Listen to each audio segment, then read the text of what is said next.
Kalau ngomongin tentang semangat belajar, sebenarnya kalau dalam bahasa psikologi kita tuh lagi ngomongin tentang konsep motivasi.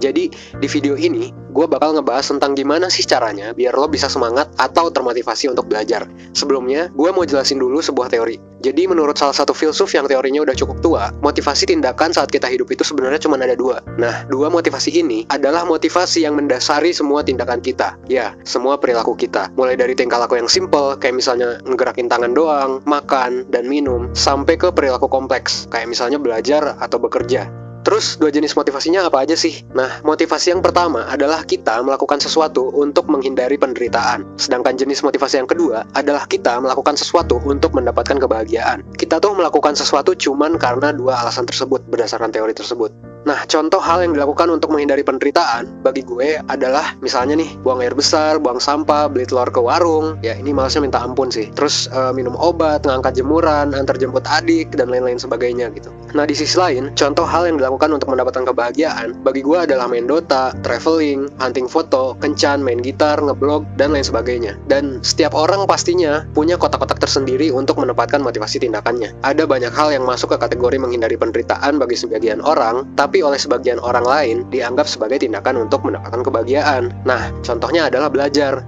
Ada orang yang belajar untuk menghindari penderitaan, dan ada juga orang yang belajar untuk mendapatkan kebahagiaan. Ada orang yang belajar karena rasa ingin tahu tentang dunia. Ada juga orang yang belajar karena passion akan suatu ilmu tersebut. Dan ada juga yang belajar karena ingin having fun, ya karena menurut mereka belajar itu menyenangkan. Tapi ada juga yang belajar karena terpaksa, karena disuruh orang tua, karena obsesi akan PTN tertentu, atau karena membutuhkan pengakuan orang lain.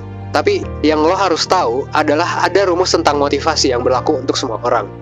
Tindakan yang dilakukan atas motivasi untuk mendapatkan kebahagiaan itu selalu ngasih kepuasan yang lebih dibandingkan tindakan yang dilakukan atas motivasi menghindari penderitaan.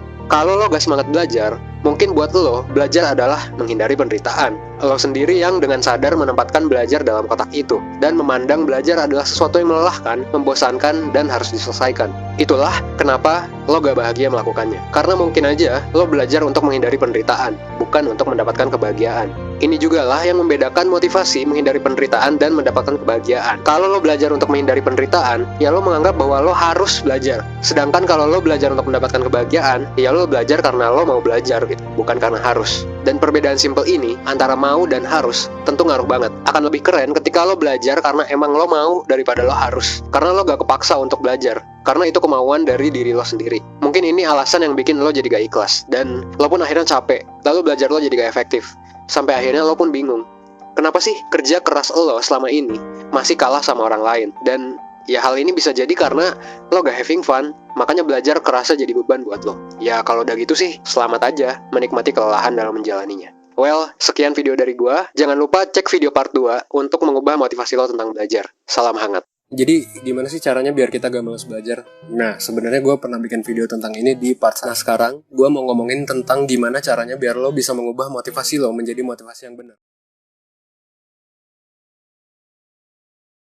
Pertama, start with why. Pernah gak sih lo nanya ke diri lo sendiri, selama ini ngapain sih lo belajar gitu? Banyak banget orang yang bingung kalau ditanya atau nanya ke diri sendiri tentang hal ini. Dan kalau udah kayak gini, jangan-jangan ya alasan kenapa selama ini lo gak termotivasi atau gak semangat untuk belajar, ya karena selama ini lo belajar tapi lo gak tahu kenapa lo belajar. Lo gak tahu tujuan lo apa, lo gak tahu belajar itu buat apa, ya jelas lo jadi gak semangat dong. Ya ibaratnya lo melakukan sesuatu tapi lo gak tahu kenapa lo harus melakukan hal itu gitu. Makanya ini harus ditentuin segera. Buat tujuannya dari sekarang dan tulis sespesifik mungkin. Coba bikin tujuan belajar yang benar-benar itu dari keinginan dari diri lo sendiri. Misal, gue belajar karena gue pengen jadi psikolog, atau gue belajar karena gue pengen punya skill keren biar nanti gampang untuk mencapai mimpi gue sebagai apa gitu, dan lain sebagainya. Nah, jangan lupa untuk buat tujuan ini sespesifik mungkin biar jadinya jelas apa output yang mau lo capai nanti ketika udah belajar. Jadi belajar lo ini ada meaningnya nanti, ada artinya, dan ketika udah ada meaningnya, ini akan jadi motivasi buat. Karena ya kalau lo ngelakuin sesuatu tapi lo gak tahu artinya apa, gak tahu buat apa, ya gimana bisa semangat gitu. Makanya kalau gue rangkum, step pertama yang harus lo lakukan adalah pikirin apa tujuannya, spesifikin,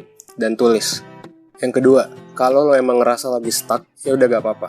nonton YouTube aja dulu. Kalau ngantuk ya udah tidur dulu bentar. Kasih waktu buat diri lo buat refresh. Jangan sampai lo ngantuk atau bosen atau stuck tapi lo maksain terus untuk belajar. Ya jadinya nanti gak efektif dan lo pun gak semangat ngelakuinnya. Gak apa-apa kok break bentar. Break 5 menit sampai sejam gak akan bikin nilai lo jadi hancur juga kan. Nah, dan ini sebenarnya ada penjelasan ilmiahnya, yaitu space repetition. Kalau gue biasanya kalau lagi stuck gitu ya gue jalan ke luar rumah, jalan beberapa menit, ngelakuin hal yang lain dulu, nonton YouTube dulu, atau mungkin makan dulu. Gunanya apa? Nah, biar otak gue ini ke-refresh dulu. Karena kalau bosen dan dipaksain, bisa jadi kinerja otak yang asalnya 100% itu gak maksimal gitu. Dan mungkin aja ketika lo paksain, mungkin yang kepake kinerjanya cuma 50%. Nah, kalau ngantuk gimana ya? Tidur aja dulu 20 menit pakai alarm.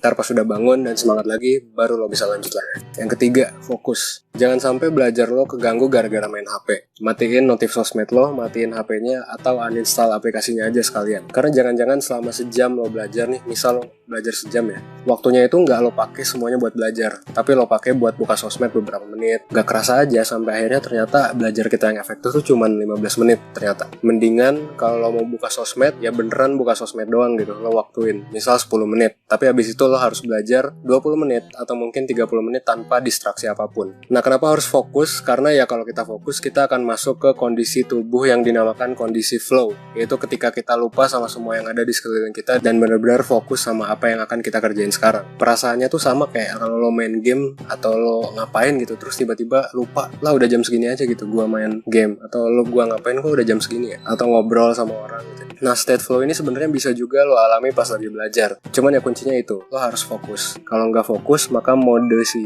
flow ini nggak akan tercapai gitu. Nah,